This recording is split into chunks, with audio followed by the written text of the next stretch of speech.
Redress could be coming for the scores of people impacted by the recent contamination of the Rio Cobre in St. Catherine. The National Environment and Planning Agency, NEPA, has moved forward with plans to take legal action against bauxite mining company Windalco, which it identified as the source of the pollution.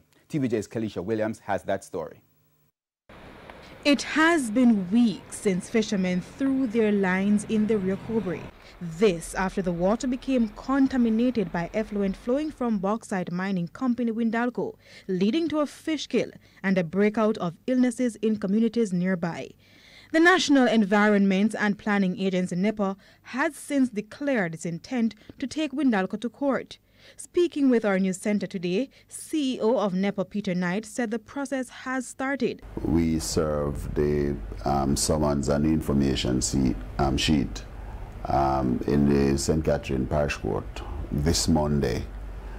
We subsequently served Windalco, UC Russell Windalco, and it is to come up for mention on the 26th of November. He explained that since the summons was served, there has been no discussion between the two entities. We have not had any rejoinder from Windalco on the matter. As you know, we have charged them under the Wildlife Protection Act, but we have not heard from them.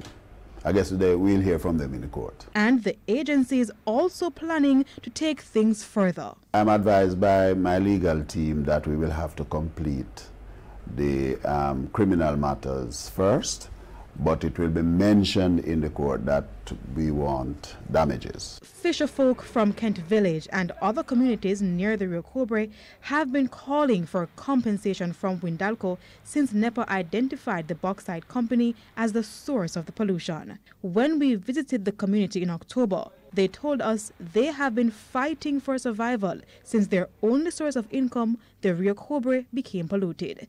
I'm advised by my team that the river has substantially returned to normal.